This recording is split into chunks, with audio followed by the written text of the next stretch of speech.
Hello and welcome to another episode of Other Record Labels. I'm Scott Orr. Thank you so much for listening and for subscribing. And if you haven't already, please do subscribe. It's so helpful. I want to tell you before we get started, we have a great episode today, an incredible episode. It's a little bit of a long one, but it's worth it. Some incredible advice and some great stories with 6131 Records, and a little bit. We talk a lot about Julian Baker and her release and how they came to meet her and to release that great record. Before we get into this episode, I want to talk to you about a new partnership we're starting. I'm really excited about. If you are a DIY musician or an independent record label, chances are you've heard of Work Hard, Playlist Hard. They're a independent curator of Spotify playlists, and they're on all the other platforms as well. Playlists work, it's kind of a thing we're all figuring out, but the top tier of Spotify playlists would be official editorial playlists from Spotify themselves, staff members and curators who work for Spotify. The tier below are playlists that are often just as big, that are curated by industry people and independent curators. And Work Hard, Playlist Hard are one of these independent playlist curators. I've pitched songs to them. They've featured songs from our label before in the past.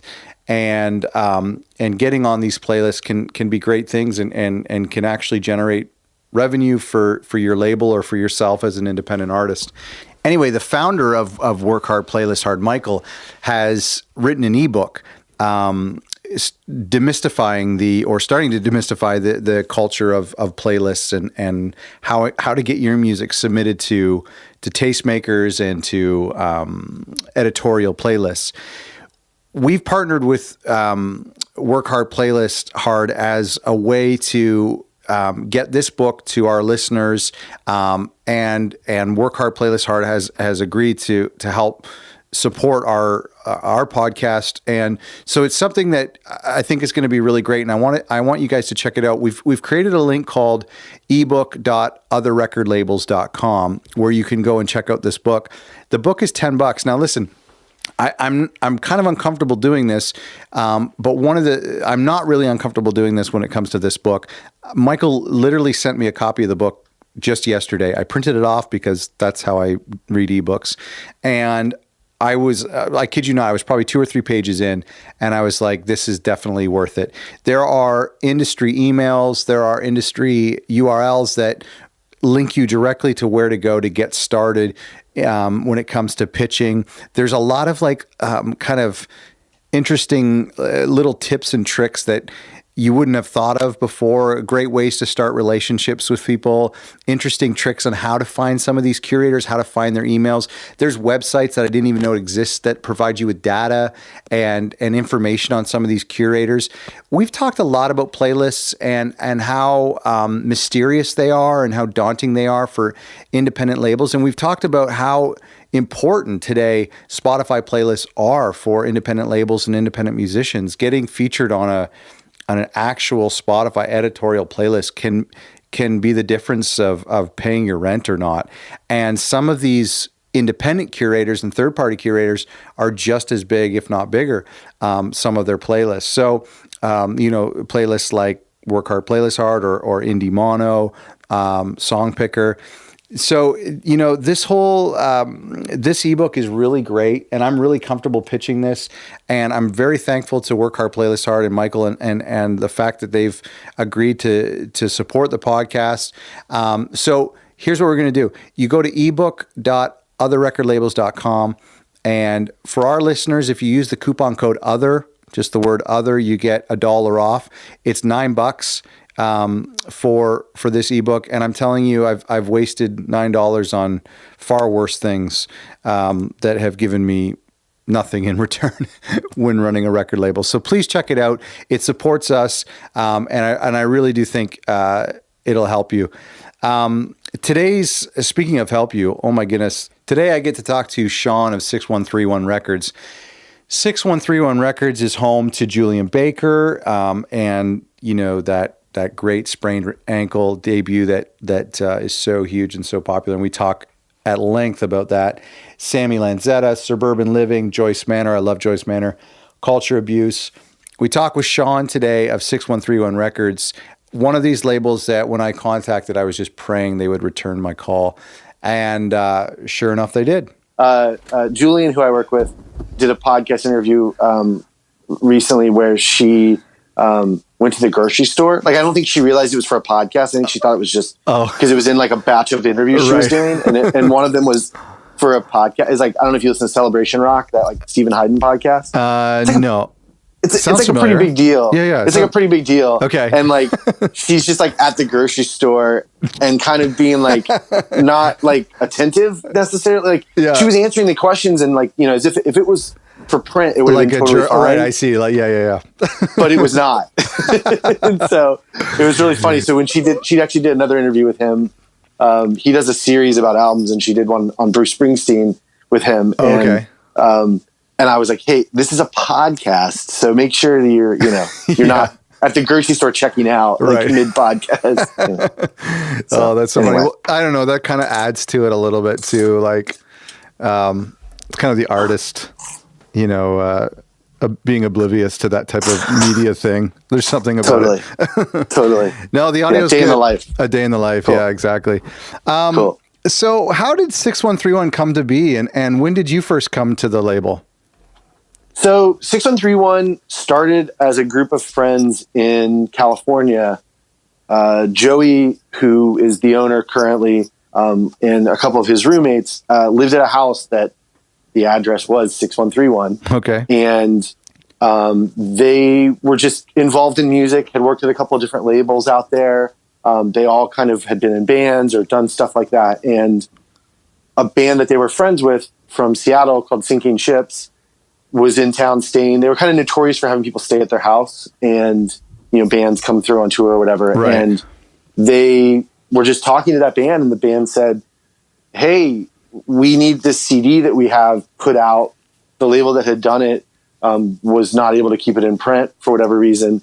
And would you guys be interested? You guys should start a label. And they all said, okay, we'll do that. And so they did. And it really kind of was born out of that. I mean, it's sort of almost truly a bedroom label in the sense that it was like a hobby for them. And they put out their friends' bands. And the way I first got involved was the 5th release on the label, and the first full length that they put out was for a band called Permanent, who were a hardcore band from Richmond, Virginia, where I had just moved maybe a couple of years prior.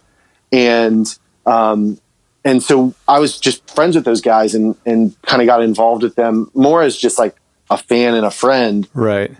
And ended up going to California with them as like a roadie for this tour. And we stayed at 6131. I met Joey, who is the owner, and just kind of got involved. And so I helped out with that release a little bit. I had done publicity previously, and so I kind of helped out with publicity for that. We stayed in touch, worked on some other stuff throughout the years.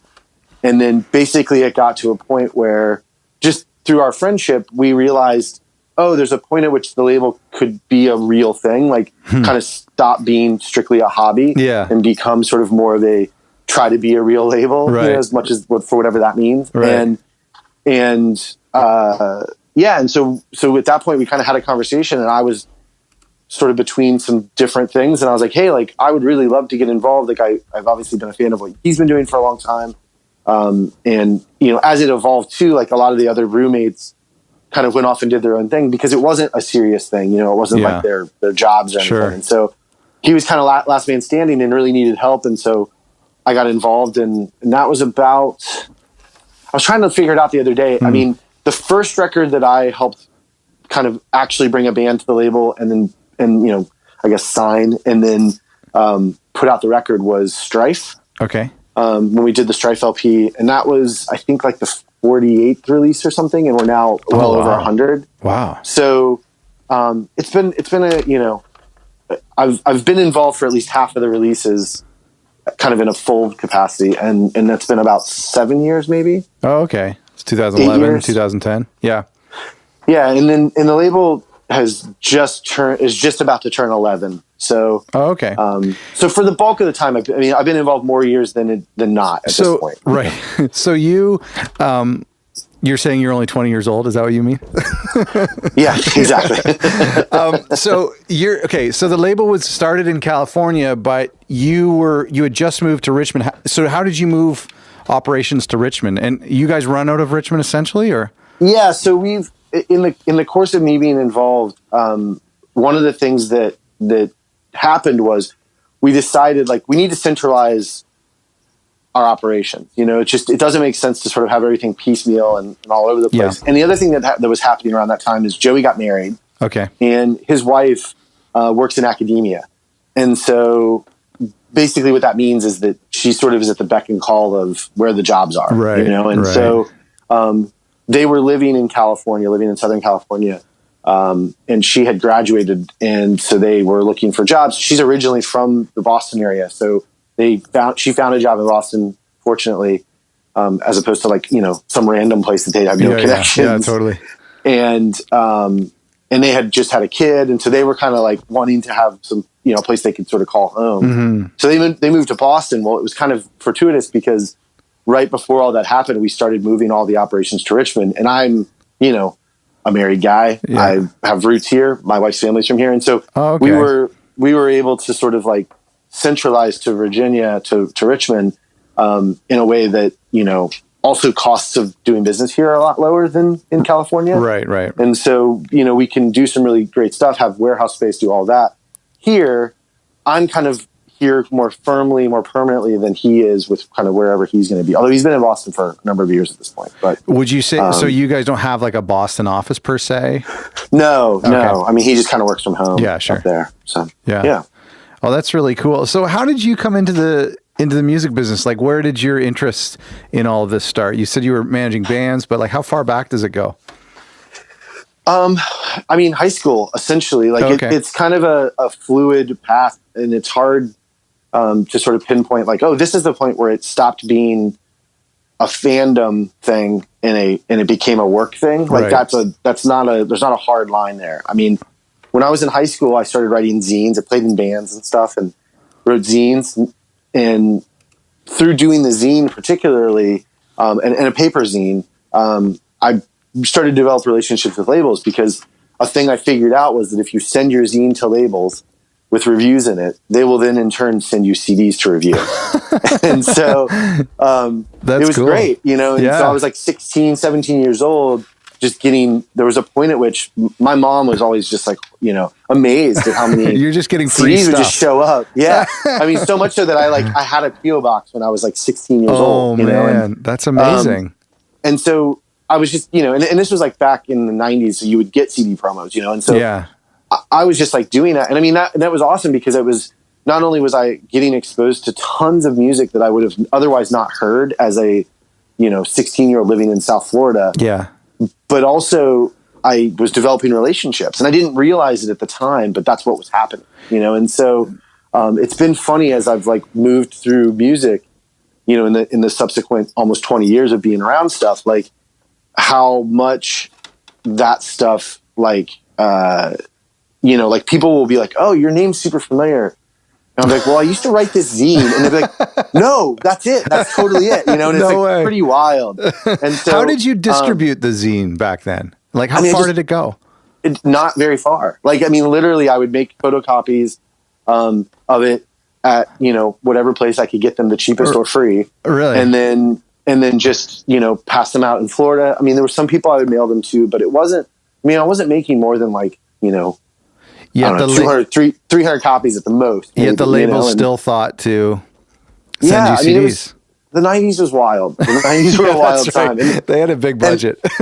And I remember, so what ended up happening was a couple of those labels hit me up about doing publicity. And they were like, you should be our publicist. And I was like, I don't really know what that means. Like, I've been the recipient of those efforts, but I've never really done it myself. And so I was 20. I was in going to college, and I'd been doing the zine at that point I had transitioned from a paper zine to an online zine. Okay. When we called them web zines before the term blog was even a thing. Right. Yeah. And just did that for a while. And, you know, I had these relationships. And so I started doing publicity, and, it was kind of a weird thing where I transitioned from like being the recipient of all of that stuff to doing it myself. And so I kind of got into doing publicity at the tail end of the CD promo era, and we would send out 300 CDs. You know, that was sort of normal, was that you would say, okay, well, here's 300 people we're going to mail a CD to. And so when you're talking about bands that have sort of a narrow audience, that's how you end up with the kid who has the zine that he only makes 300 copies of, because like there just maybe isn't 300 people that write about music that care about whatever the given thing is, you know? And so it's great. I mean, I think there's a value in that, you know, nowadays it's like with digital servicing, you can do it, you can send it to everybody, you know, anybody that wants it, anybody can get it. And that's great. And that sort of democratization of music is great. But I think it's been really interesting to see that shift, because there was definitely a point where like you almost kind of had to earn it to get onto those lists.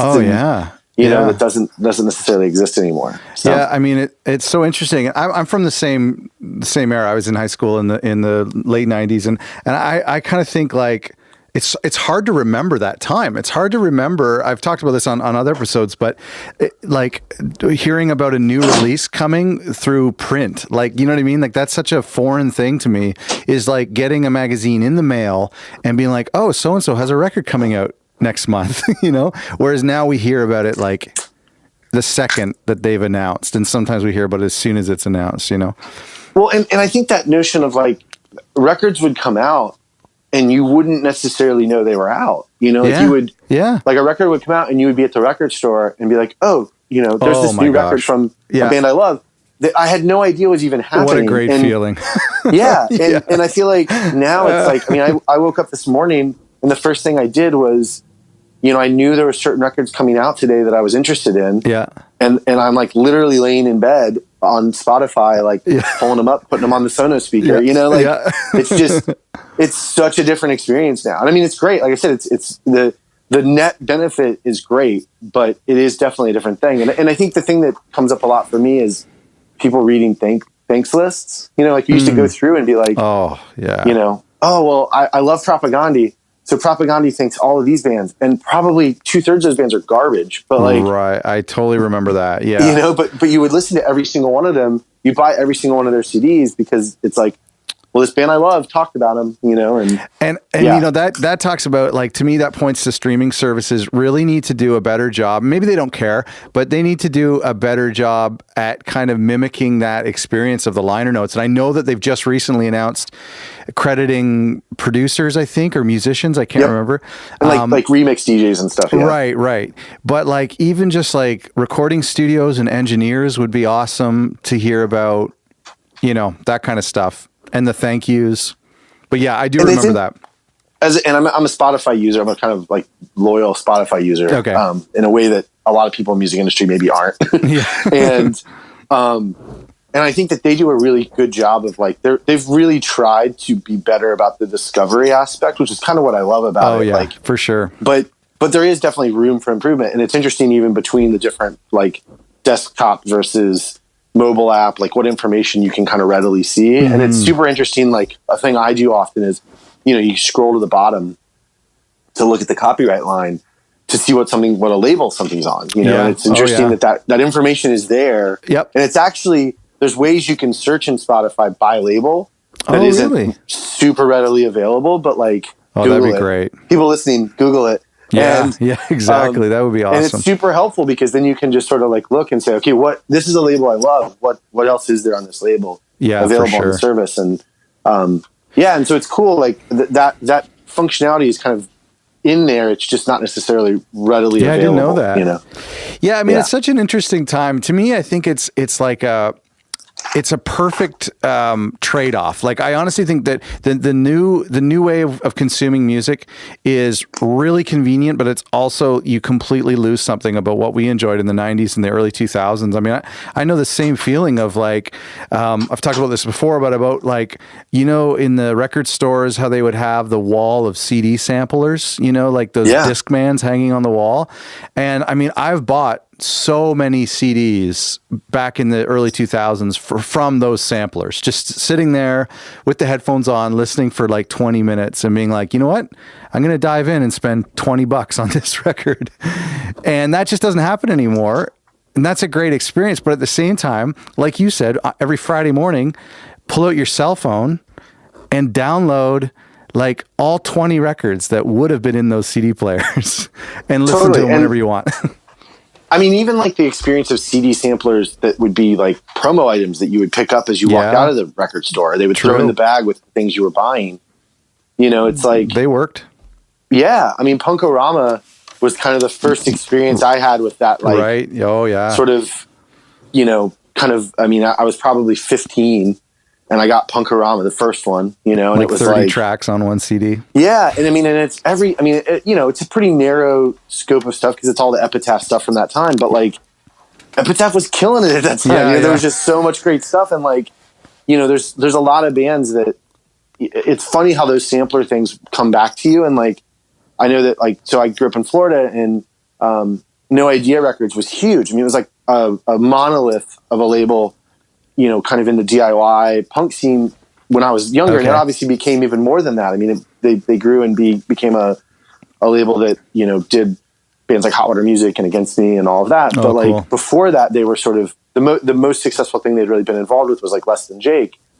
Right. But like they had such a diverse interest. I mean, and throughout the life of that label, they've had a very diverse interest. But I think that was a really formative thing for me to get those samplers and be like, man, there's a band that's a grindcore band next to a ska band, next to a, you know, indie rock emo band. I mean, it was just like, that was sort of the way those things worked. And it helped me have a sort of broader appreciation of music beyond just like, you know, I think the problem with the streaming stuff now is that like you can be like, well, I like X and I'm only going to listen to these kinds of bands. And you get really these like, and what ends up happening, I've seen, is that people who are like that, not everybody's like that, fortunately, but people who are like that will listen to a one type of music. And then they're like, okay, I'm over that, move on to the next thing. And then listen to one type.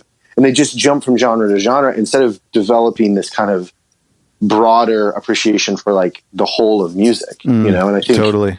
Yeah. So do you think it's super interesting when now you're running a label, do you think about those compilations of your childhood and how you as a kid loved a certain label and like, do you think about that? Does that impact how you run your label? And I mean, do you think that we should be developing labels that fans, you know, become a fan of that label for their aesthetic and for their tastes?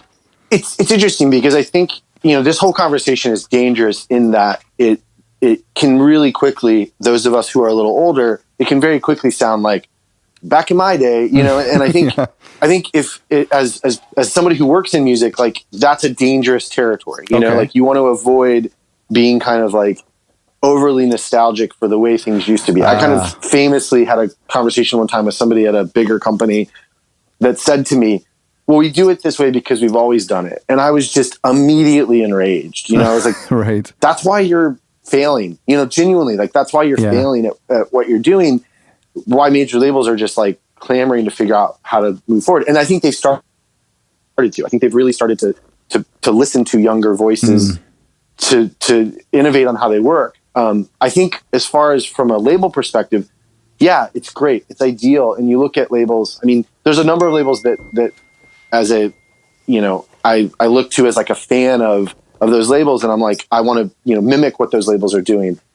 An example being like Sub Pop, or I think Polyvinyl is doing some really great stuff lately. Right. Totally. You know, those are, I mean, Matador, like those are all labels that to me feel like they've been around for a long time. They've weathered a lot of trends.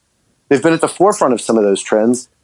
And that there's never, like, you can't look at any of those labels and say, well, this is a band, especially I think in Polyvinyl's case, maybe at one point you could, but for most of these labels, you can't say, well, that's what a band on that label sounds like. You know, like there's obviously eras, you know, and I think Sub Pop is a good example of that, where you have like a grunge era and then you have a not grunge era, you know, and there's like and then now it's just sort of like the doors have been thrown wide open. But like, I think I appreciate that because it makes me, again, back to that notion of like, I like more than just one kind of music.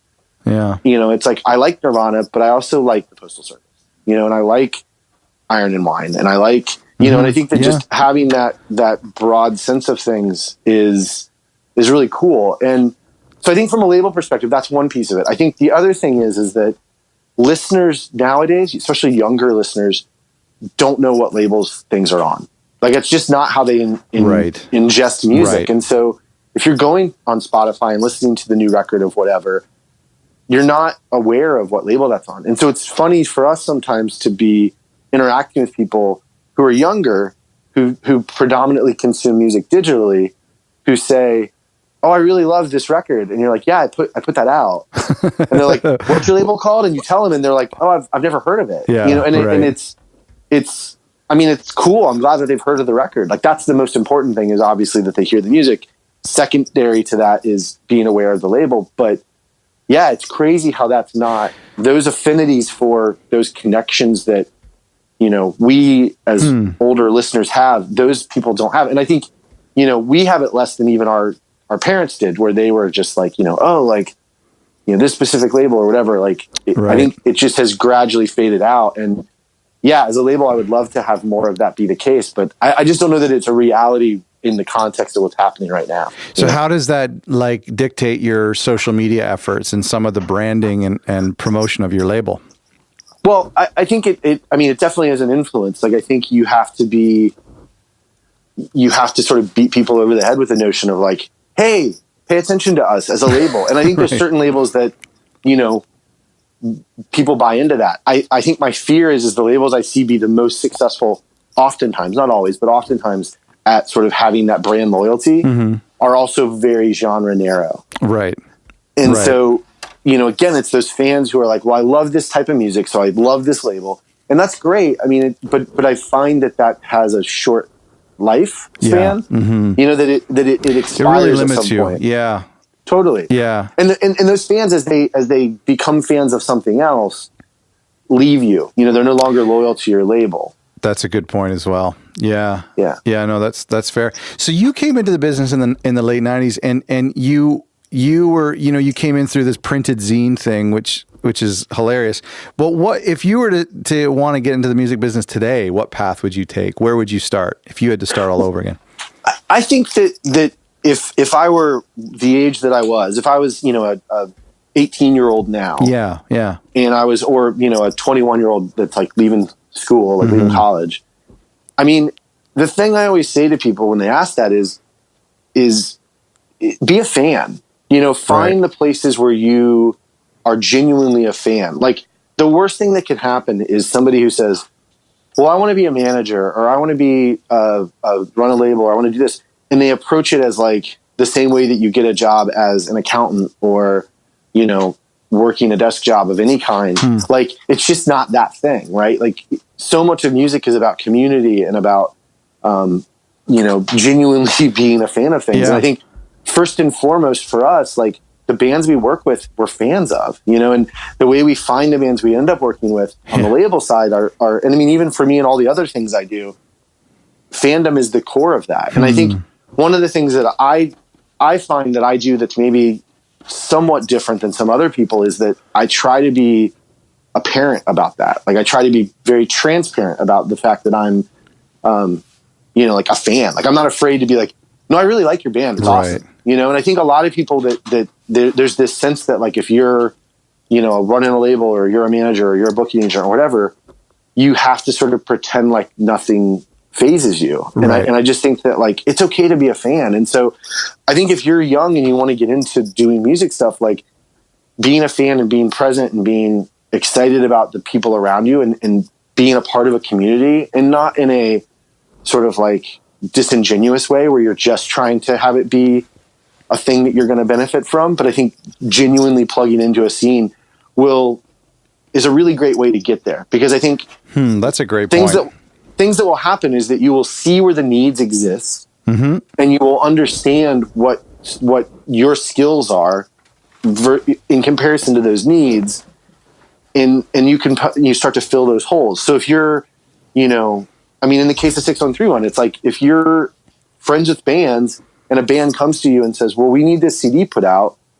How do we do that? And you say, well, you know what? I've got, the money to spare. I'll do that. Yeah. Then you start a label, and it's like, next thing you know, 10 years later, you're running a label. You know? I think the other piece of that too is the level of patience that is required. And I think so often you see people who want in this day and age that they want things to sort of be done immediately. Like they think, well, I've put out 3 records. How come I'm not, distributed by the biggest distribution company, or, I'm not sort of on everybody's radar, or whatever that is. And I think understanding that even though we do live in this like kind of immediate digital era, stuff still takes time, and there's still sort of that human aspect of like development that exists. You know? And totally. Yeah. I think that is great advice. And as you're saying this, I think about people in my community, in my city, who have done that, who they've started at shows in the front row every, Wednesday nights, Monday nights, and they're in university and they come out to a show and they're fans of the bands, and then all of a sudden they're volunteering at the college radio station, and now they're like respected advocates of music, and it's I mean, that's a great point. You can't just start a blog and expect to be a really well respected tastemaker. I think that's a really good point. I mean, I never really thought of it that way of just starting with Fandom. And I think that it like I said, if you're genuinely plugging into a scene and you're genuinely a member of a scene, whatever that scene is, whether it's, indie rock or jam bands or hip hop or EDM or whatever it is, it's interesting because the people who are most respected in those scenes are those people who are involved. And it like I said, it's interesting how the needs of those communities will become apparent to you as things you can fulfill, and and so great. and so in my case, it was like I was just friends with labels, and they were like, well, hey, we need a publicist, and I was like, I don't know how to do that, but I'll try. And then I was a publicist, and so I think it wasn't this like epiphany moment for me where I was like, I really want to be a publicist, right? Right. And I say it all the time. Like, I mean, the other thing about music is, at least for me, my experience has been, it's been a hustle. I mean, I'm 38. I'll be 39 this year. I've hustled for my entire adult life to make a living in music. But the trade-off is I've gotten to work in music for that long. And it's fantastic. And so I think that like that ability to sort of be like, you know what, like I would have been the guy who had a desk job and was like daydreaming about, music or writing reviews in my spare time or whatever that was. So it's like, I just kind of found a way to like make my hobby and the thing I care about the most in life my job, So this mentality that you have of being a fan of the artists first, I want to ask you about when you're signing a new band, and these are maybe bands or artists who are a little weary about getting into like a contractual relationship with someone. How do you? We encounter that a lot. Yeah, do you? Okay. How do you communicate to these bands that you are you're an advocate, you're a fan first? Well, I mean, it's hard. It's really hard because, I've had this conversation even like yesterday. I was having a conversation with an artist that we're talking to, and so much of the type of music that we find ourselves being interested in, probably as a result of kind of our origin points, are bands that are finding themselves at the precipice of transitioning from DIY to something more, and as a matter of just where the label has grown to, we are really not, I mean, we have a lot of DIY ethics and we operate in a very DIY way, but I think to call us a DIY label would be a misrepresentation of what we really are, so I think it's an interesting thing to sort of find where that fits, and I think there are bands that the prospect, I mean, I've seen it, not just even with trying to sign bands to the label, but in other aspects of things. You see bands where they get to that point, and then it's like the two choices for them are stop being a band or take it seriously, and there's like, you kind of get to this point where you paint yourself into a corner of like, oh, this thing I did just for fun, people really like, and so what do I do with that? I think for some people that's just not their goal with it is never to be on a bigger label, to see it succeed, for it to become their career. I think if that's not your path, that's a really challenging thing to confront. And, I think the smartest people I've encountered with that have been the people who say, I just kind of want to keep playing songs and I don't really want to be on a label, and that, thank you for your interest, but no thanks. And I respect those people. I mean, I don't begrudge them that decision, because I think that's wise on their part. I think from our perspective, it's about showing them in those conversations and as you meet people and as you're interacting with them, letting them see that you are a fan, that it's not just, that you're a business guy who's like, oh, this is the hottest new trend, and I'm trying to like monetize the hottest new trend. I think trying to make it clear to them that like, we have commonality, and we probably, even though I maybe am more than likely twice your age at this point, I'm or close to it, like that we have some common ground, and we probably see the world in a similar way, and and that helps. And I think, again, you want to do that in a way that, even explaining it feels a little bit like I'm explaining a strategy for convincing somebody of something. Right. And I think you have to be really careful that it doesn't become that, no, it's true. Cause I genuinely am a fan of stuff. Like I was nerding about the Smiths with a band recently, and it's like, the Smiths are my favorite band. Like I can talk about that, I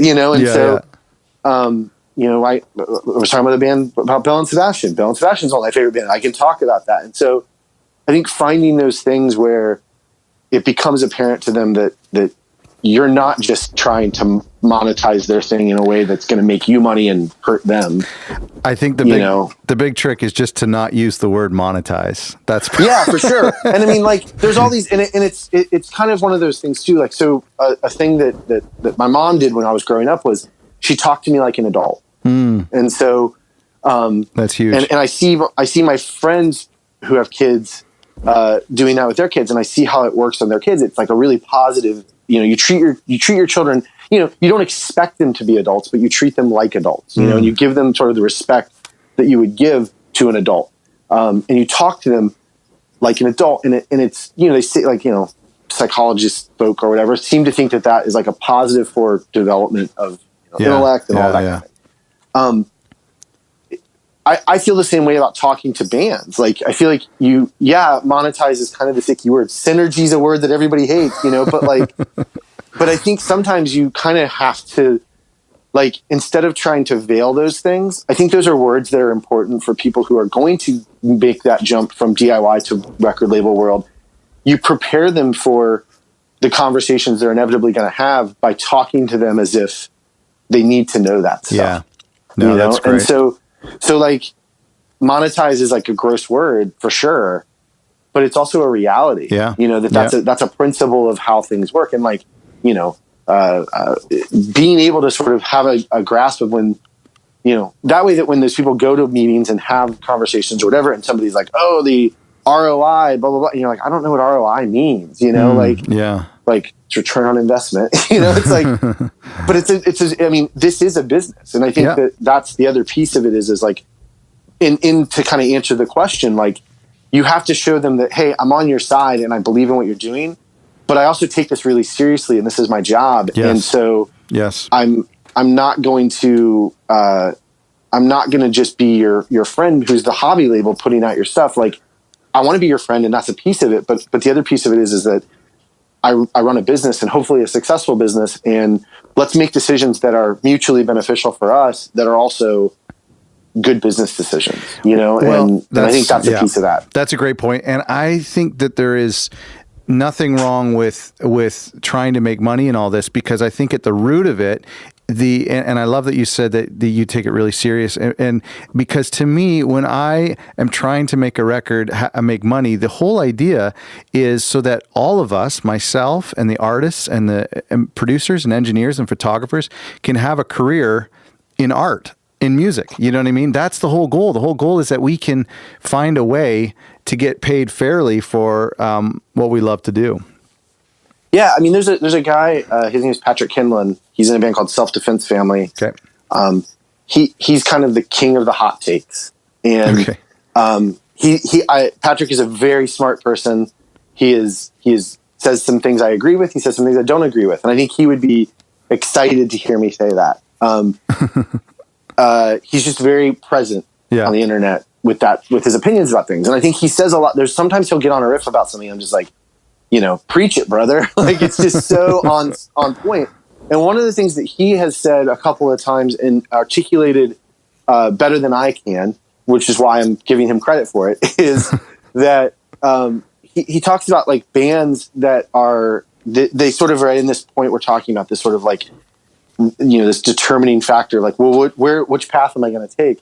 And he says, like, what you see happen is you see bands, and I'm doing a bad job of, he does it in a more concise way, but he basically says, is there you're a band that you're like, well, I'm not going to sell out. I'm not going to like, I don't want to be on a big label that has good distribution and take all the money and do all that stuff, so instead I'm going to, like go get an office job that I can't tour and I can't play music ever really. And, it's like the people's mentality is the choices are like not do music and have it be this thing where like you constantly talk about wanting it to be your life, but you're working a day job, or going this like other route with labels. And like somehow there's more like honor in doing the former, and that like somehow like there's honor in being sort of like this, like,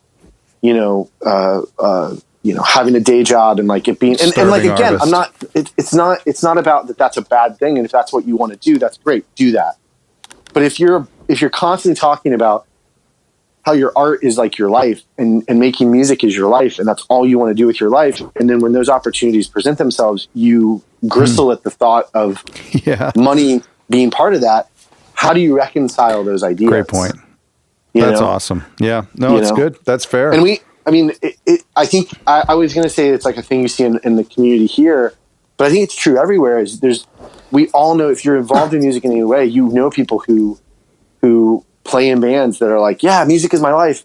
And then they have a job where they set up their life so that they can tour. They're like, I'm a waiter so I can get off time easily or whatever. And then, but they never do it. And it's just like, what is that disconnect? And I think a lot of that disconnect comes from a distrust or a lack of understanding of how kind of those next steps look, It's so true. And I mean, a lot of the musicians that I know that are successful or becoming successful are the ones who've really swallowed their pride and who have, the guys I'm thinking of right now who have been successful and just got signed to a great label, have spent the last year filling out grant applications and working on the paperwork of their business, and they're guitar players, but they're the ones who are going to have a career for life in music. And I think that's the thing that, we don't have the grant thing in the States, but like, sorry, but I mean, it's awesome. We're jealous of it, but I think that a thing that it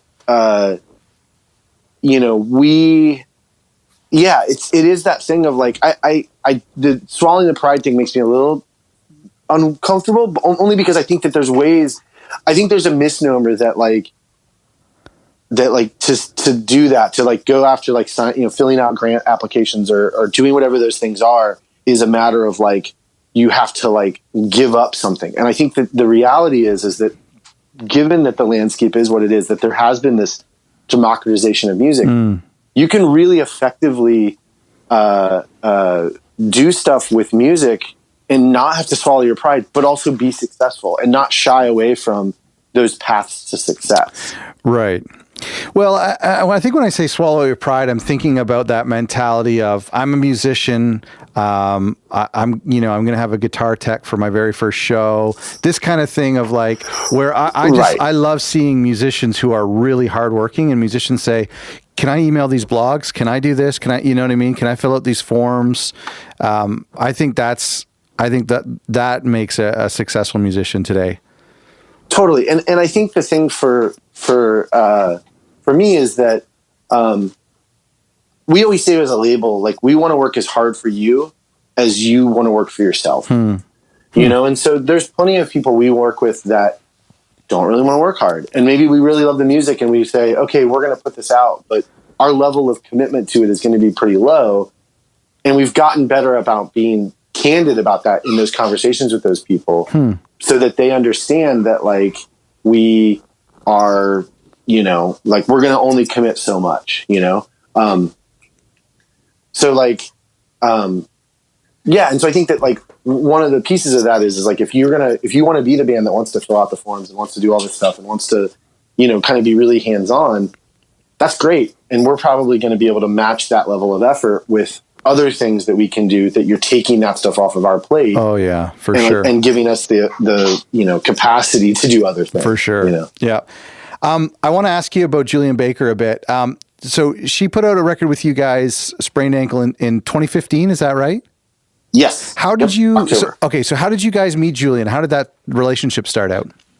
So there was a band on the label that had connections to Memphis, where she's from, and we had been made aware of her. She was in a band at the time. We were aware of kind of her and the band,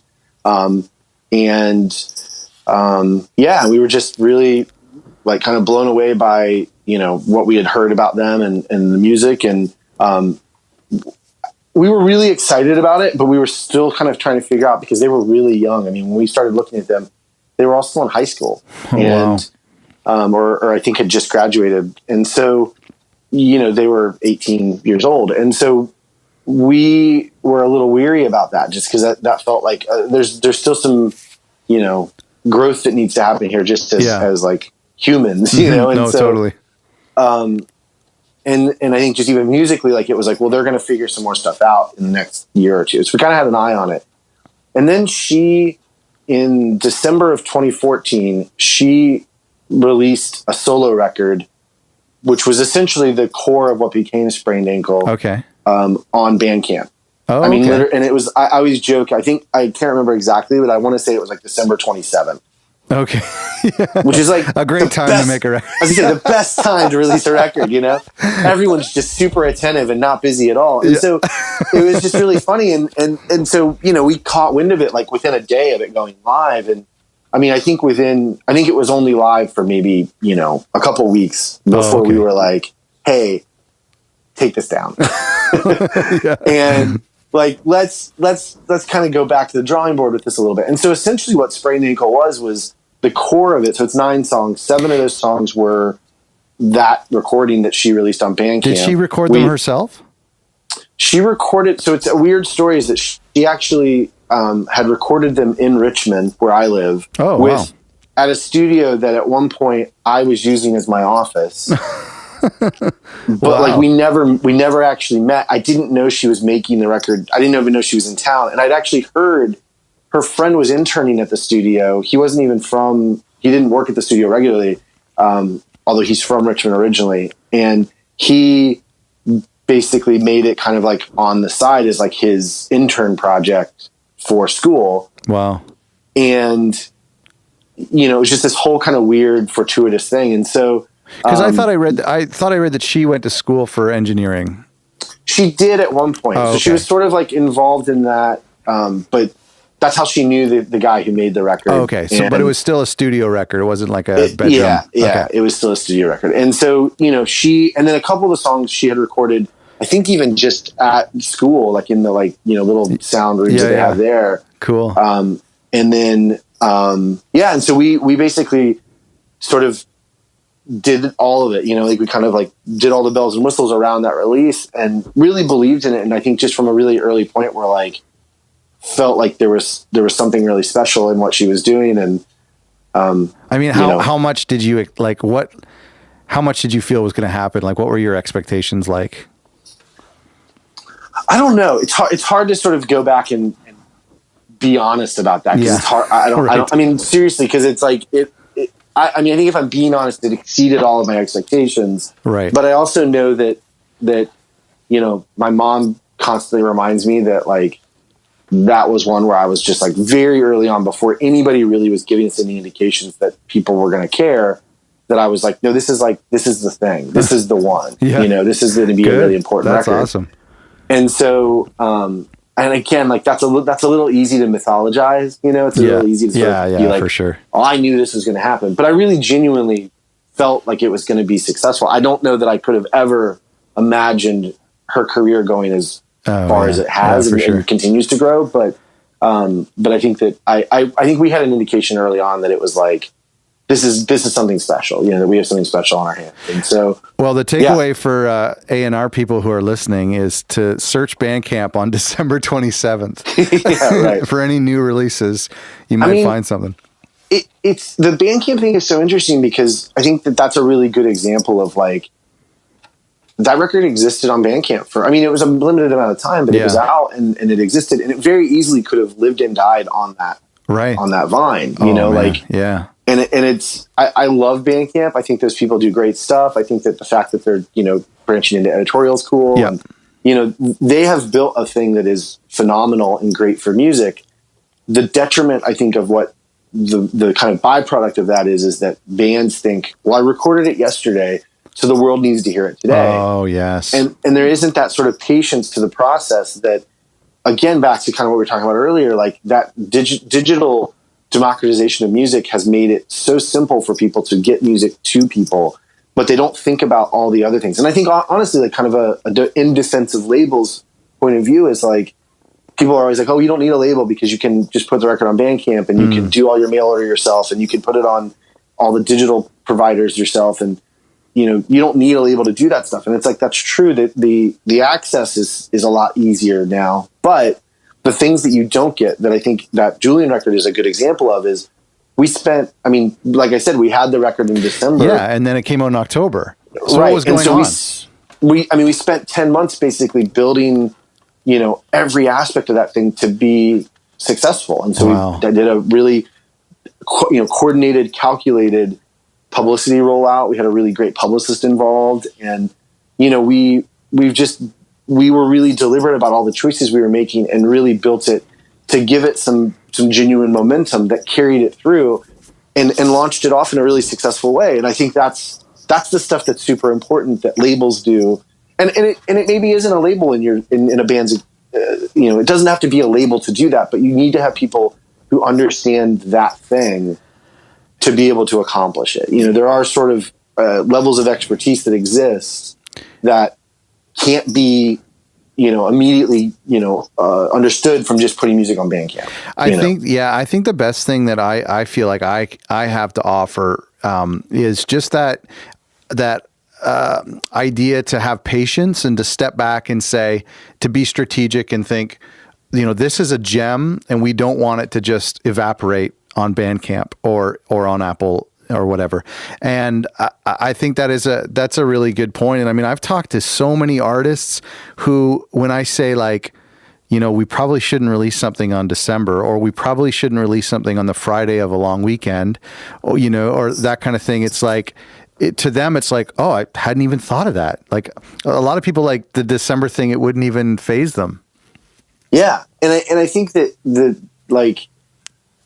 there's so much that is like learned from making mistakes that instead of making those mistakes and learning those things, why not bring people into your life, into your team, around your band that have made those mistakes or have seen others make those mistakes and kind of have learned from it. There's sort of a, if you talk to anybody that works at a label for any amount of time, they're going to tell you records in December is a bad idea. Right.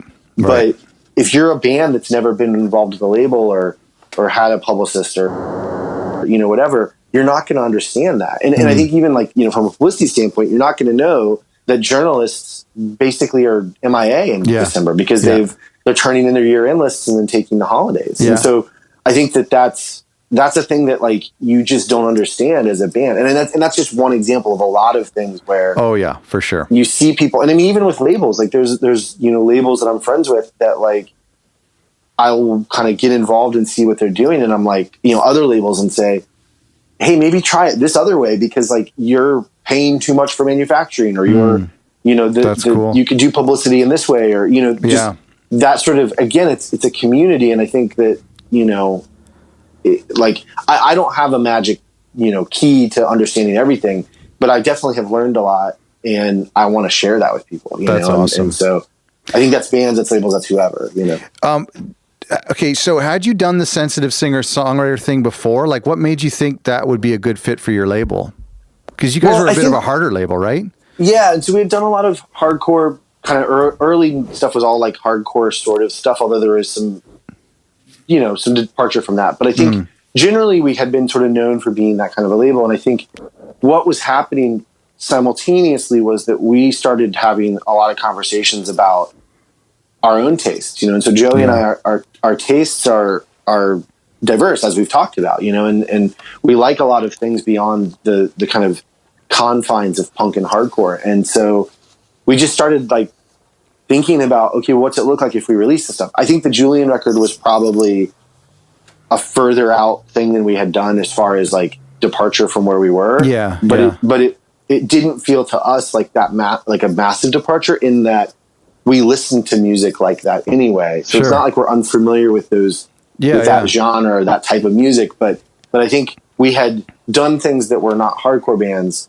It just was nothing that was quite that sort of like mainline indie leaning, I guess, you know? And so, or that sort of like quiet, I guess. And so since then we've done, you know, a number of records that have had that kind of a vibe. I mean, nothing maybe quite as delicate and singer-songwriter as her stuff, but you know, we, and I think that's the thing is like I said earlier, like we want to be a label that people don't look at it and say, oh, well, that label sounds like that. Like this band sounds like they're on that label. And I think we've, you know, there's a detriment to that because you don't get that immediate buy-in and immediate kind of brand recognition. But I think also the benefit is that if people do start to pay attention, and we've seen that start to happen, people will be like, well, this label has good taste, and I'm excited about what they're doing, and I'm excited about the music they put out. And even though it's, you know, this band maybe is a punk band, and this band is a singer-songwriter, and this band is a shoegaze band, and, you know, whatever those things are, like, all of them are good, you know, and that's what we want it to be, is just that the qualification is that it's good and people like it. And then that's like, you know, it kind of come on the journey with us, you know? And so, well, what a bad decision that would have been for you to be like, I love this record that she put out on December 27th, but it doesn't fit our label. Yeah. And it's funny because we've seen, there were some early instances, and I won't name names, but there were some early instances of records that got offered to the label before I was involved that were turned down because they didn't necessarily fit the vibe of the label, that were bands that have gone on to be very successful, you know? And so I think that there's, again, it's that thing of like, you learn those lessons too. And I think it's both learning the lessons, but also just, I mean, like I said, we're Joey and I are the same age. We're both going to be 39 this year. You know, there's just a point at which my music taste has to broaden, or I'm going to like not be interested anymore, you know? And I think to that thing of like, I don't just listen to punk and hardcore. And in fact, I mean, you know, some people would say that it makes me a sellout or something, but I don't listen to a lot of hardcore these days. You know, I just don't, I'm not as angry as I was when I was 20, you know? And so it's like, some of it's still really good. There's still bands I love in that genre, and you know, new releases I love, but like they're becoming fewer and fewer, you know, and farther between. And so I just think that, you know, it would be unsustainable for us as a label to have it be a label as a business that was putting out music we actually genuinely cared about and liked, and also to be pigeonholed into only putting out hardcore punk records. Right. You know? Yeah. No, that's a great point. And I think you talked about this a little bit, is that there is potentially a problem of saying, okay, look at this trend. I need to go find an artist that fits into this trend. That's a problem. But to say, you know, I love this record and it may not fit with our previous releases, but I love it and it moves me, so I'm going to release it. I think that's still cool. And it can be really challenging because not all of them are Julian Baker records. You know, there's plenty of records that we've put out that I think are great that no one cares about. Right. You know, and you just sort of, that's the trade-off, you know. It's like, and I think a lot of labels in our position, what they would have done was gone out and find every single female, you know, LGBTQ, you know, like, you know, whatever those like whatever those classifications you would have thrown Julian into, and could to like kind of quantify her, like those things, you know, we would have gone out and signed everything we could possibly get our hands on like that. Yeah. Did you see? And then just throw it at the wall and see what else we could get to stick. And that's just not how we do business. Did you see other labels doing that, looking for that type of mold? Oh yeah, of course. Yeah. I mean, it's been really interesting to see her become a touch point for people as a description of a genre. She's almost, she's almost created her own thing enough that which is to her credit. She's an incredible musician, incredible artist. So she's created almost like this space for music where she now is a reference point for other people to describe their music, which is crazy thing to see witness, You're right. And there's been stuff too where you've seen artists, you're like, I know what you're doing, you're mimicking what she's done. And I think that's inevitable, is that people will do that. I mean, so whatever the band, and that's not just unique to her. That's every band that has any level of success. And I'm sure we put out bands that are aping other people's things a little bit too, that's just how it is. But I think it is interesting to sort of be involved in something and see it become sort of a classifier and also an influence on others. Well, and that kind of leads me to my next question is, so she's now with Matador, right? Yep. And another band of yours, Joyce Manor, who I love. That's such a phenomenal band. And I don't know now how you're talking about broadening genres. I don't know if that's maybe just because of nostalgia, but I just love that band. But they're with Epitaph, right? Yep. Mm-hmm. So I've talked about this on the show with some other labels who've had artists graduate, so to speak, to other labels. What do you think about that? Is that something you're proud of? Yeah, very much so. And I think the thing that I would add to that is that so Touché Amore, we put out their first LP. Okay. They're also on Epitaph now. Oh, okay. A band more recently we put out kind of around the same time as Julian is a band called Culture Abuse, who are currently making their next record for Epitaph. Wow. And so, we've had 3 bands that have started out with their first LPs being on 6131 that have gone on to be on Epitaph. We had a band early on, one of the hardcore bands we worked with is now on Hopeless. Wow. Obviously Julian's on Matador. Yeah. So we've had a lot of bands sort of, graduate, to borrow your word, to these, quote unquote bigger labels. And they're bigger labels. There's no need for air quotes. Yeah. Okay. They are bigger labels. And so I think one of the things I say a lot is it's really important as a label of our size to know where you live in the world. And so I think that having a sense of we know where we are. And so in the relationship with Julian and with Matador, full disclosure, I still manage Julian, so I'm still kind of involved in that. But and it made it a little more complicated in that negotiation. But I mean, we came to an arrangement that was, positive for everyone. It was a positive for Julian first and foremost, positive for Matador. Seemingly, they seemed excited. Yeah, and I can't speak for them, but it seemed like they were excited and continue to be excited. Right. And then speaking for 613, I think we were excited about the way that arrangement worked out. And so that's great. I think we're really proud of the fact that we did something and we grew what she was doing. We were a part of growing what she was doing. I don't want to take full credit for it, but we were a part of making her thing successful enough that she outgrew the capacity of what 613 as a label could provide for her. And so I think that's super important for labels. I think the worst thing labels can do is sign bands to multiple record deals. And then when those bigger labels come knocking, say, we're not going to let you go. I think there are ways in which you can make those arrangements work. And one of the pieces that we did with the Matador deal for her was the 6131 logo was on those records. Wow. And that's a part of that negotiation process. And I think, we've done that a number of times where you make those, sometimes you have more leverage than others, but you can make those kinds of arrangements that are positive for everyone. They don't feel gross. They don't feel like people are getting taken advantage of. The thing that is not great about those situations is when bigger labels come to try to poach those smaller bands and they want to pay nothing for them. They don't want to give the bands really anything. They don't want to give you anything for the time and effort and money you've invested into it. Right. And they think that their name, their brand recognition is enough to warrant that they should just get it. And that's painful. I mean, I think we've seen that happen where bands have left under those circumstances, especially, in the past when we were less knowledgeable. and it smarts, because you're like, man, like, you know, we're still unrecouped on this record, and now all of the like things that we've built towards this other label is going to reap all those rewards. Yeah, and I think that's not really great. No, and I think those are the situations you want to avoid. But you can, I think there's not, it's not a like just strictly a, you know, that, or they don't leave. And I think a lot of labels see it that way. And it's heartbreaking for me when I see labels that have bands that have outgrown them and they refuse to let them leave. And there's positive options on the table, and they're saying, no, you have to do your next record here.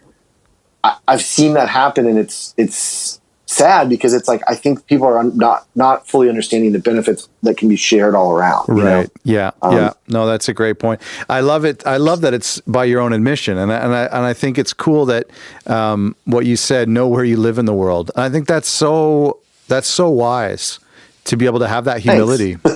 Yeah, thanks. It's learned. It's not innate. It's learned. It's great.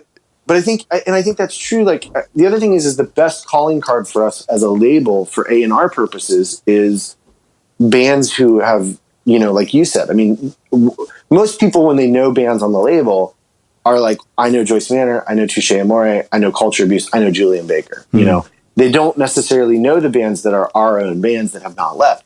And that just means we haven't done all we can do with them yet. It's like, once they become sort of, you know, household names or whatever that, you know, whatever way you can refer to that, like, they probably have grown to a point where we may not be able to help them anymore. And we want to continue to grow as a label, and we have continued to grow as a label.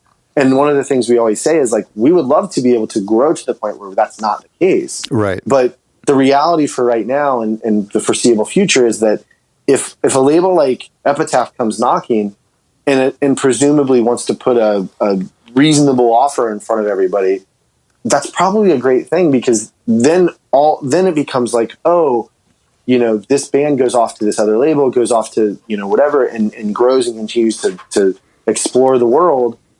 And if you become a fan of that band, you draw their lineage back, and you're like, oh, there's this label that I've never heard of that has put out all these bands I love. I need to be aware of them, and I need to pay attention to things they're doing as they're coming out. I'll catch things earlier, you know. Well, to me, it all goes back to what you said at the beginning when you were talking about signing an artist because you're a fan, and this whole thing being built around fandom, and to stunt their future growth because you want to protect the label. That's not being a fan. No, not at all. And I think it you want to make sure that, like, what's best for the band is what's happening, and sometimes what's best for the band. I mean, it's kind of like any kind of relationship. Sometimes the best thing for a relationship is that you not be together. And that's a hard thing to do, I've heard that a lot. But like, yeah, you know, it's like, I mean, and it's great when you can find those relationships where, and that's, you know, not just romantic relationships, but any human relationship. Sometimes the best thing to do for those relationships is to, like, give each other space, right? You know, and so, like, I think it's just an extension of that, where it's like, you know, if you think you're the best for whatever that situation is, you probably aren't, you know? And so, you know, just the notion that you would think you're the best, you're not, you know? And I think that, so recognizing that, having that humility and saying, like, I think that we're going to be really great for now. I think we can do a lot. And, like, when we're doing A&R, when we're talking to bands, being like, hey, you know, I'm excited about helping you get to that next step. You know, I kind of hope I do my job so well that I put myself out of a job almost, you know, and like, and that's great. You know, and I think that's a great position. I've always, you know, kind of, that's been sort of a little bit of a goal, is to be, you know, to know my role and what my capabilities are. And we had this similar conversation a couple weeks ago with Ben at Party Damage, and they had Andy Schaff before he was signed to Anti and Arts and Crafts. And for me personally, I just think that's kind of the goal. Like, you know, and obviously I'd love to grow to a bigger label, but I would love to be able to find someone and to work with them. And we've had that actually a little bit, but to see them graduate, so to speak, I think it's a beautiful thing. And Andy's a good example, because, like, he's yet another one where I would guarantee that people I know who are familiar with Andy's music, and I know a lot of people who are, would be unaware of that label. Yeah. know, and I think especially when you start thinking about sort of like that international scope of things, it's like, you know, even with Julian's record, one of the things that happened was early on, before, you know, Matador was interested, a label from Australia approached us and was just, I think, responding to sort of good press and hearing it and thinking it was really great, offered to license the record in Australia. And we did that. It's a label called Spunk Records. And they've done some really great stuff down there. And it gave her a foothold in Australia that has then turned into her doing multiple tours down there. Amazing. And her like having good radio play. And I mean, and then when Matador gets involved and goes into that area, then it's like, it's already so well established in a country that she's not from. And so, you know, by contrast, we hadn't really ever had great, 613 just doesn't have great distribution into Europe. There's some, but it's not, you know, it's not as present as if we were a European label. Right. You know, it was interesting to see that contrast, because Europe is a market that has been really great for her, but it's also been something that like we've had to spend a lot more time developing. Whereas in Australia, having someone on the ground saying, "Hey, I'm doing this." So I think even that notion of like, you know, being in Canada or being in the States and then trying to go across the border, it's so much nicer when you have somebody in the area that can do that, you know? And so like we're not a label that has a Canadian office, and there's a lot of Canadian labels that don't have American offices. And I think that, you know, it's so wild how that like imaginary line makes a huge difference. You know? For sure. Yeah. Well, listen, I don't want to take up too much of your time, but I do want to ask you a little bit about streaming. Do you have a few more minutes? Yeah. I want to ask you. I want to talk to you about streaming, because I know that you've said. I've read somewhere you've said that. And earlier in this conversation, you said you were a fan of Spotify, and I know that Julian has done really well on Spotify, and I know for us, we have a lot of like sad, melancholy singer-songwriter stuff, and that genre does really well on playlists, like for, you know, passive listeners and stuff. It's just really fits the mood of studying students. But what do you think of streaming? Are you comfortable with it? Do you think it's headed in the right direction? I mean, I think it's one of those things where the conversation about whether or not streaming is a thing or is like sort of like, you know, is it going to stick around? It's like we're talking about like, you know, it's not. I think people want to sort of. I think people who are anti-streaming want to believe it's like LimeWire or Napster or one of these things where the government's going to come along and be like, there's going to be a court case and Lars Ulrich is going to sue somebody and it's going to go away.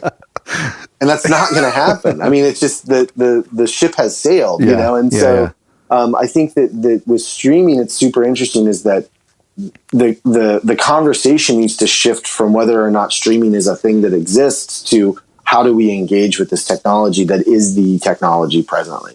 And so, you know, there's news recently of like Apple's talking about shutting down iTunes.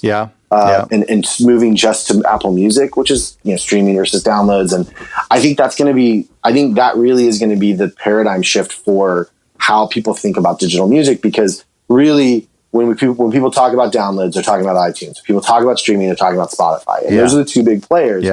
And so at least here that's the case. And I think that's probably the it's the same worldwide for us, the case. And so I think that you know, you see these people like, you know, Amazon Music trying to do streaming or you know, you know, there's all these other services, Google Play or whatever, and you know, these other services that are trying to sort of get into that space. But it's like, you know, Apple just locked down downloads, and Spotify beat them to the punch of locking down streaming, and they just were the one that rose to the top. And so I think there's a lot of, you know, I sort of, as a matter of doing the job I do, I pay attention to a lot of the kind of behind the scenes businessy stuff that exists for those. And it's interesting to kind of see that like Spotify is struggling to be profitable. You know, they're struggling to make it profitable on their side because they've kind of created a monster that they didn't fully know how it would work. You know, there was a story I saw, you know, the other day about a guy in Bulgaria, I think, where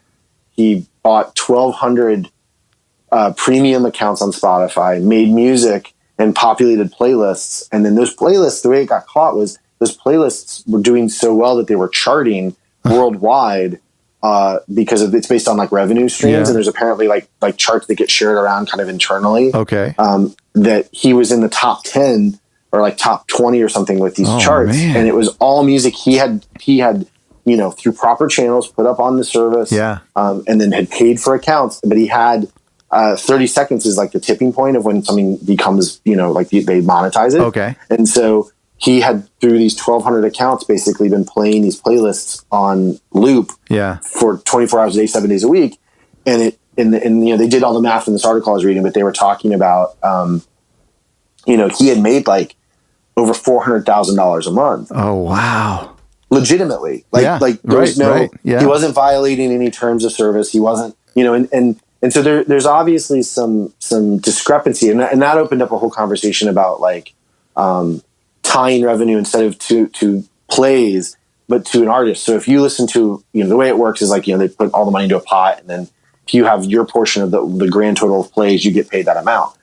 What they've talked about is that they should, people are sort of advocating for, and I don't know if it'll ever happen, is a model in which, if I listen to all day, every day, one artist, then that artist should get all of the money I pay, the portion of my money from my subscription, as opposed to that money going into a pot that gets shared amongst everyone. Oh, right. Right. And it's like, it's still the same monetizing model. It just means that like, if someone is only listening to 2 or 3 artists, that those 2 or 3 artists split their share of that person's right. I mean, I can't see that happening.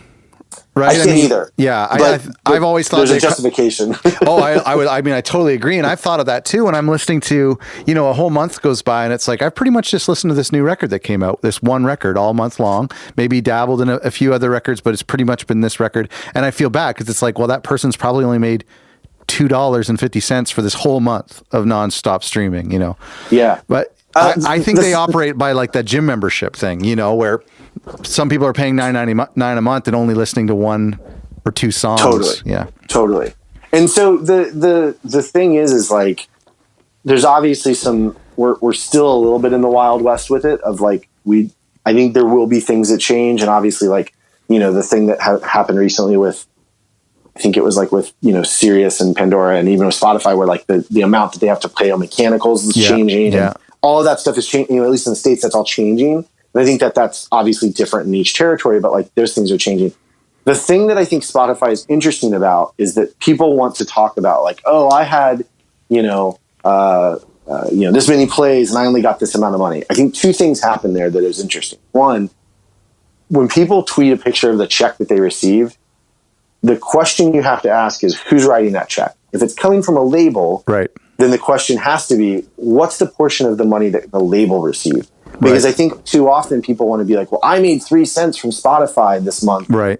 But it's like, but how much did your label make? Because maybe you're in a deal where or the distributor you get that you're getting a low distribution or your low royalty rate, or maybe your record's not recouped and they're only paying you a portion of that. Or there's all these other factors that I think it's easy to sort of paint the streaming services as a villain when there's a lot of other extenuating circumstances that matter, I got to ask you about something that you said that I think is huge. And I read somewhere that you said that streaming is a long game where a good song... That was my second point. Okay. And that was my second Sorry. point.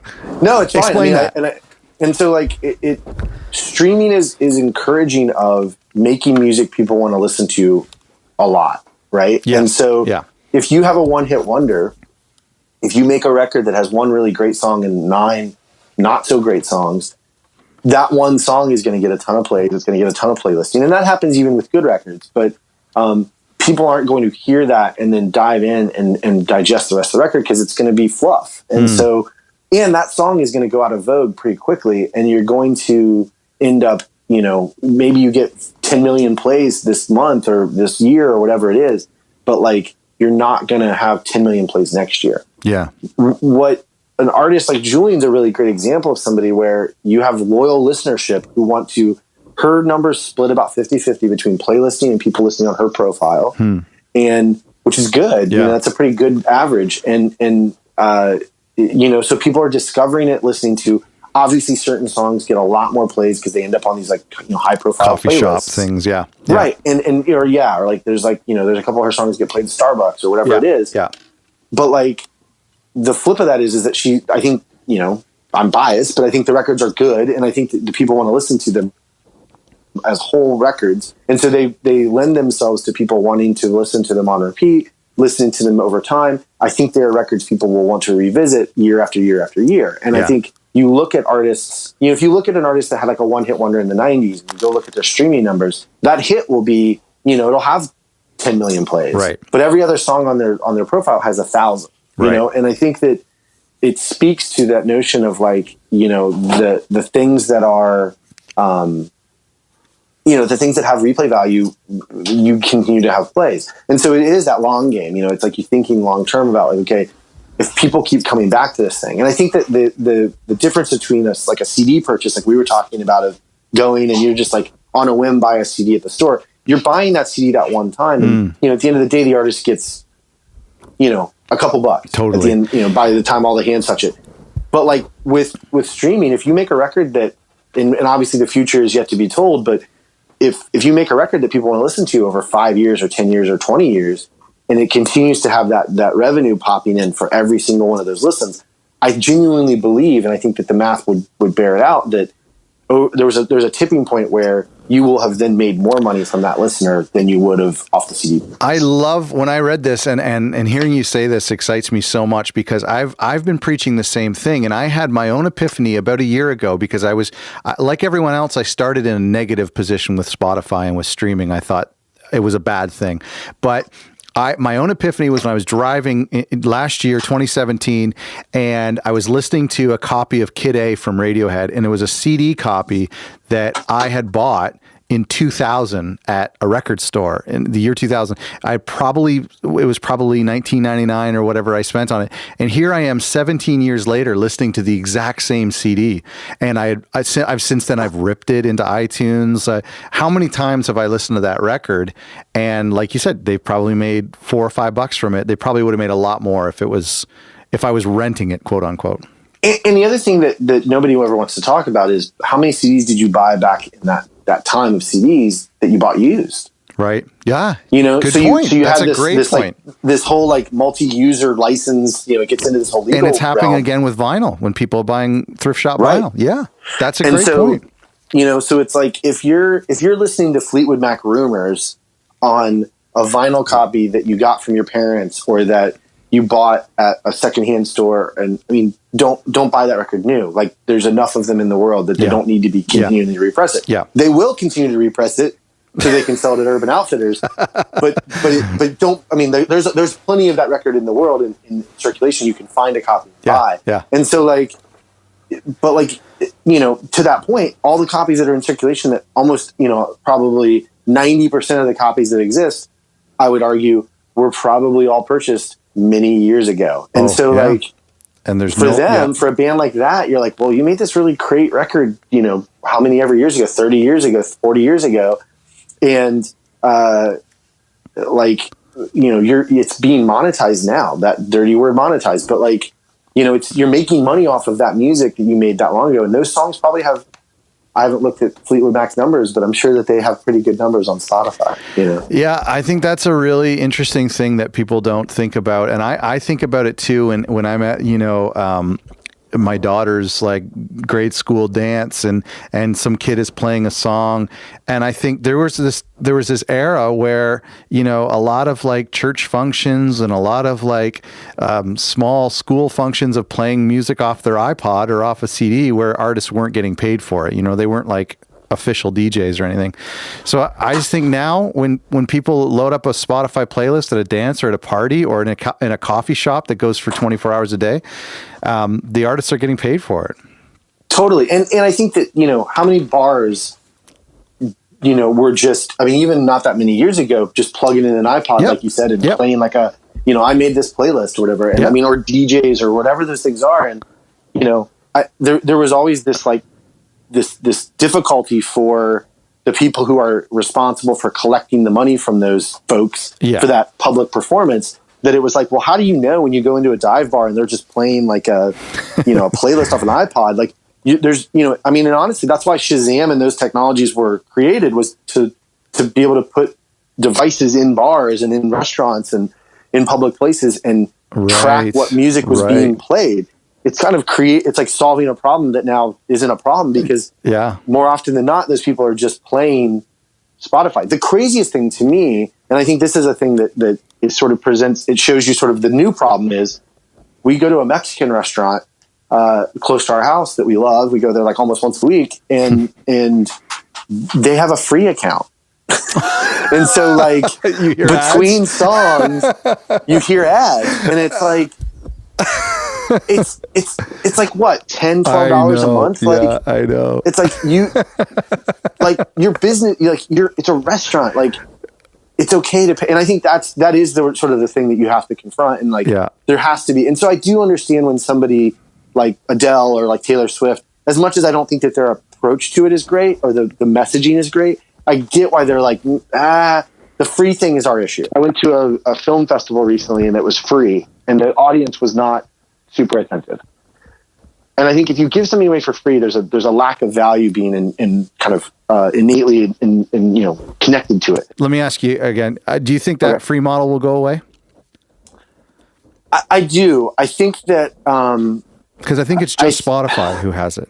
That tier. Yeah, and I think some of the other ones like sort of dabble in it. I mean, like the Amazon Music is sort of free if you're Prime, Prime, and it's like this whole thing. But I do think it will go away in that Spotify's not figured out how to make money, and so I think that now that they have sort of cornered the market, I think that you will see them gradually, in the same way Netflix has done, where like Netflix is like, we're going to raise the price. Yeah. Nobody's really going to, and they've raised the price a couple of times in the last couple of years, and nobody really is like, oh, I'm going to ditch Netflix for the price raise, price increase. I think that they're going to get to the point where they're going to say, hey, we're going to continue to have a free model, but you're limited to the number of songs you can play in a month. Yeah. Or, they'll just inundate it with ads to the point where people will just choose to buy the I think account or whatever. Yeah, and that's a great idea.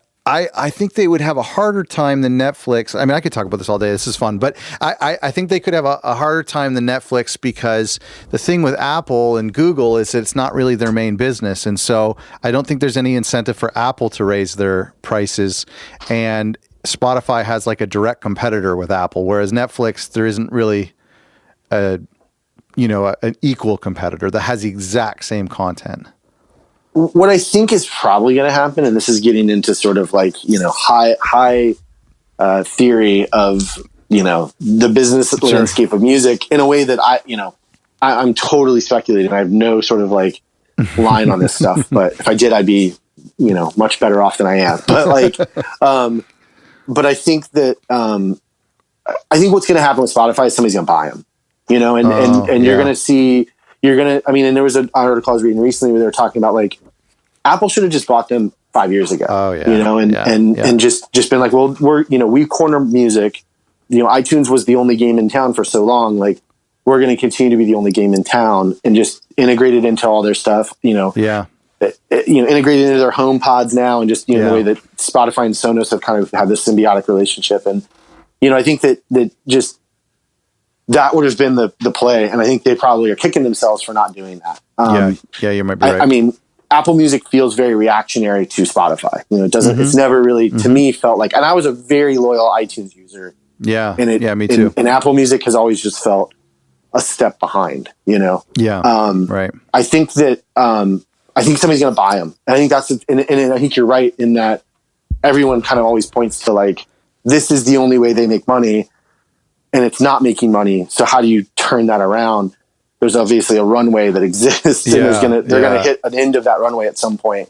That's interesting. Yeah. I wonder, you're getting to a point though with the influence that they have where it becomes a very limited amount of people who can buy them or would make sense to buy them. Yeah. And so, maybe what you see happen is that, I don't know. It's all speculation, right? It's like, it could be Apple, it could be, and it could be, Elon Musk could decide to buy, and like, it's true. Yeah. If Elon Musk was like, well, I'm going to get into the space of music, and I have some, like the thing with Apple is that always, iTunes was always a means to an end for iPods. Yeah. And then ultimately iPhones. Yeah. And so it really was a gateway to the way you listen to music, I mean, MP3 players existed before iPods, but no one had them. Yeah. No one liked them. Yeah. They didn't work really well. They didn't integrate into your, your kind of, ecosystem of your technology. And then Apple got involved and it totally changed it. And then everyone was complaining about MP3s are going to kill music. MP3s are going to kill music. And then now they're like, everybody's begging for MP3s back, and it's like, right. Tapes are going to kill music. And, now we're begging for tapes. I mean, it's just like, it's that conversation of like, we're past the point of talking about whether this thing exists. Let's talk about how we make it work. And so I think, but for them, like the Apple stuff was always about selling hardware, and I think Spotify, there's talk that Spotify's going to make a speaker maybe, or do something like that. Right. But I just think they're so far behind the curve on all of that stuff that like, it's just going to be really challenging. The thing that really worries me is the concept of like exclusive music. Because you look at the difference between Apple, or the difference between say Spotify and Netflix is that Netflix has content that their competitors don't have, whereas Apple and Amazon and Google, when we release a record, it goes everywhere. So I get kind of worried about the idea of then becoming a record label. Yeah, I mean, you start to see some like weirdness with. Even like there's been like lots of drama around Spotify populating playlists, mostly with ambient kind of sleepy time music. Right. But that they're seemingly having created. Yeah. In-house.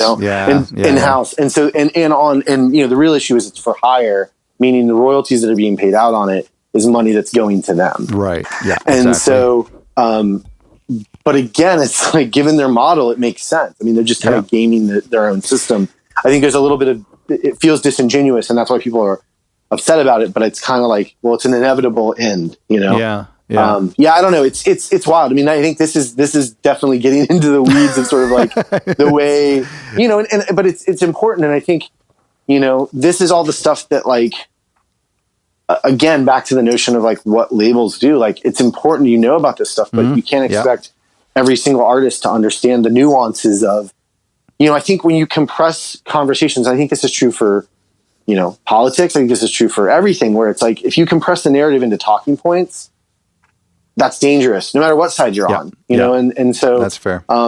Having sort of this, being able to sort of talk about things in a more nuanced way and say, there's really great things about X.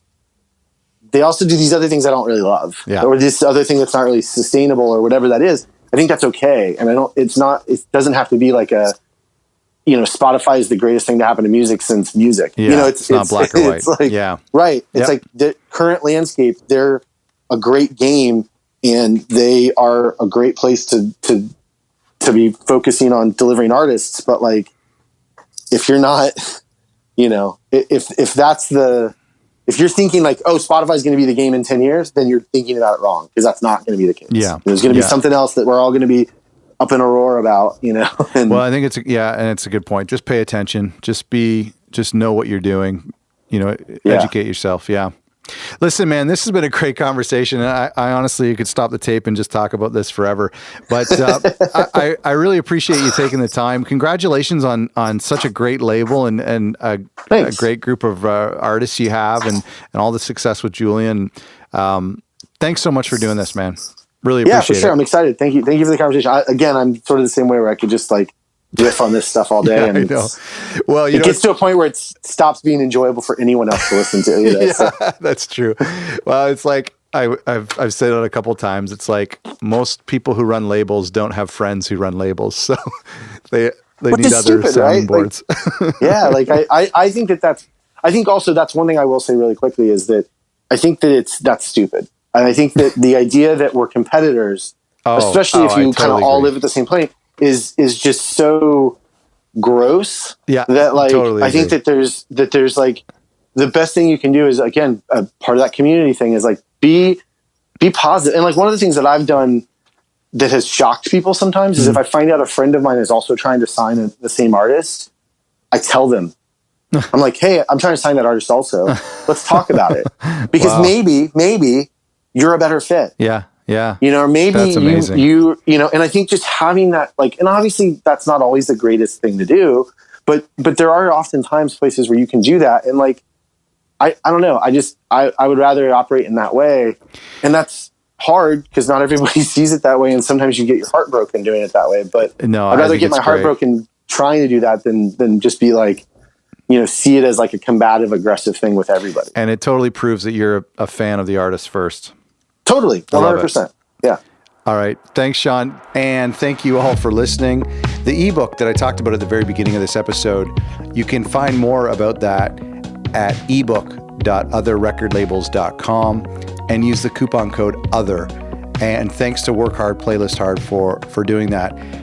Find out more from 6131 Records by going to 6131records.com and make sure you pick up one of their records.